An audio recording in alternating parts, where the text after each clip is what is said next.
Hey everybody, this is iLad and I am playing Starmade. Now, Starmade is a game that has been under development for a good many years, and with some pretty huge updates coming at some point in the not too distant future, I thought it might be a good time to sort of dive into some logic tutorials. And today, sitting here at my station that I'm still in the process of building, I'm gonna put together a little demonstration platform, and we're going to have a look at some of the things that logic can do, just to sort of get your feet wet and show you what all can happen with it.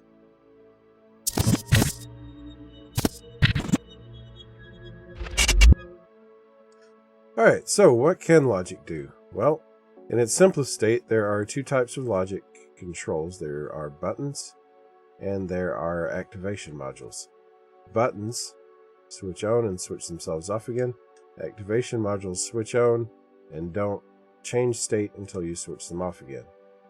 These two blocks output signals which can control all kinds of stuff. So, for instance, you can turn lights on and off.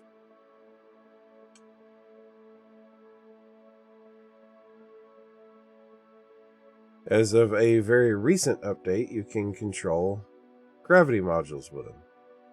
Which I'm not going to do right now because I'm in build mode and it wouldn't affect me anyway. You can control the opening and closing of doors.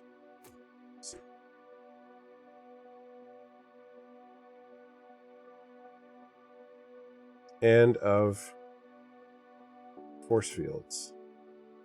Oops.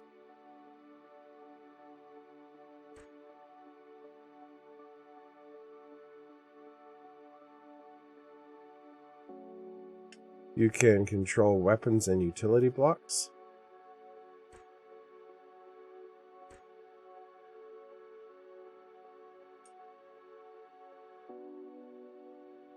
There we go.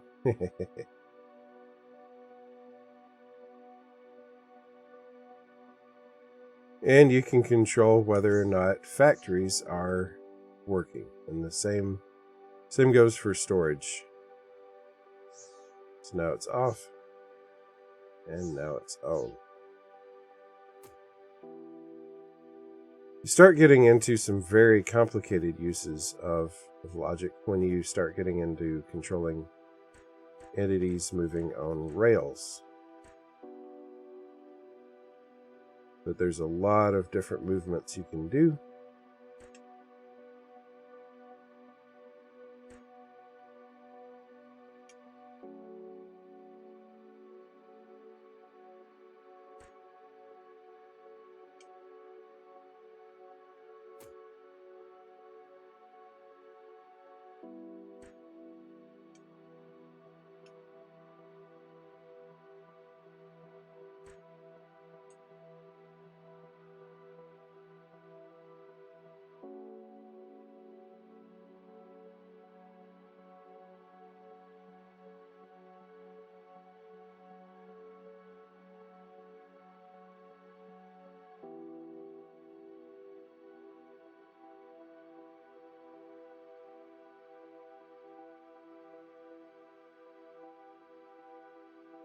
And you can even automate the process.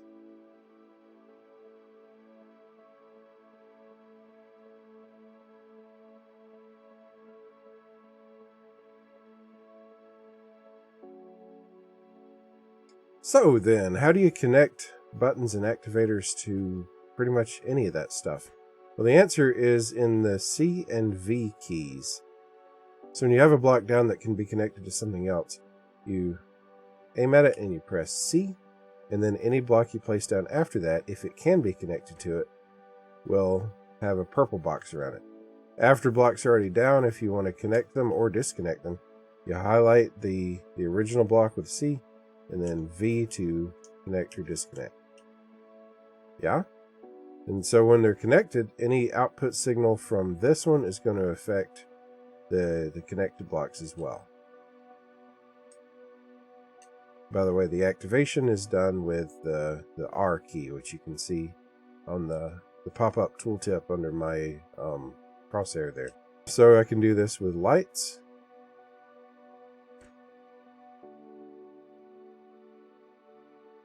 I can do this with force fields.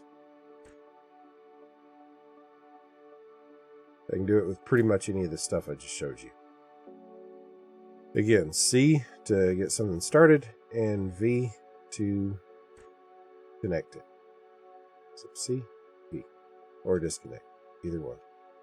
Now there is there's a little caveat that you got to remember here. When you first place down any logic button, it places in the inactive state, as you can see here. That's the orange color coding. When you place down more or less anything else, it places in the active state, as you can tell by the fact that these lights are on. So, like right now, if I deactivate this, these are obviously going to deactivate. That's a no-brainer. If I have this inactive and I place down the light, notice the light is in an active state. This is going to have to do a full cycle of on and then off again before the light will respond to it. So on and then off. After that, it works as you'd expect. If I place down another activation module while this one is in the on state, you can see that this is currently deactivated. And again, I'm just going to have to cycle this to make it work. Connections can be two-way. If I C and V like that. Let's see, let me get them synced up.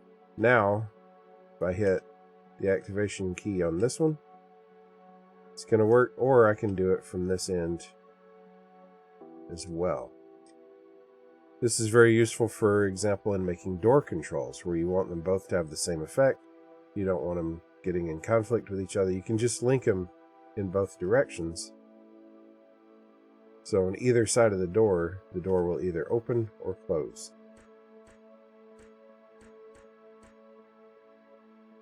Like so.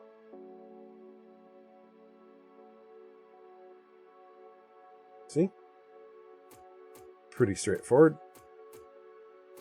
If you link an activation block, which stays on until you change it, to a button, which only stays on for a half a second,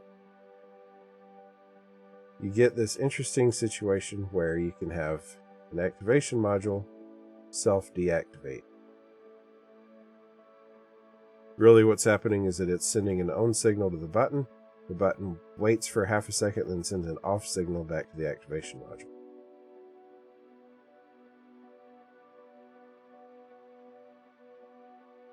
You get the same effect either way.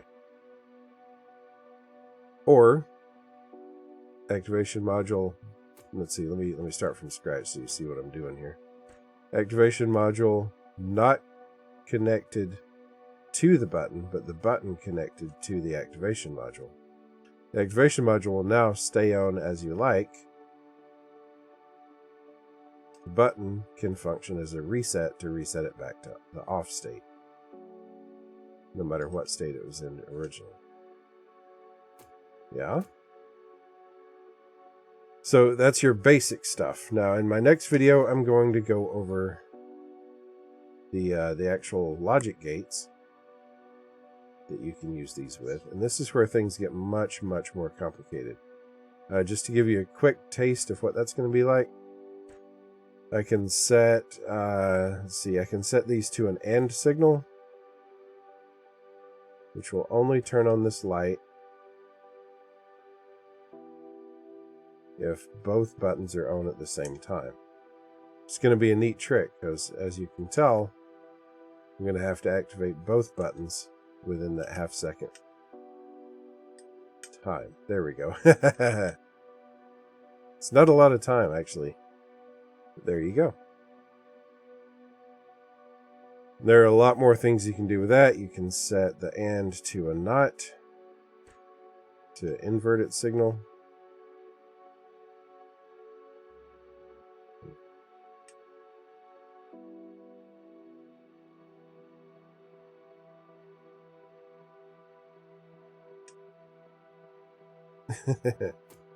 And there are many more complicated mechanisms you can make with stuff like that. So that'll be my next video, is just talking through all the logic gates you can use.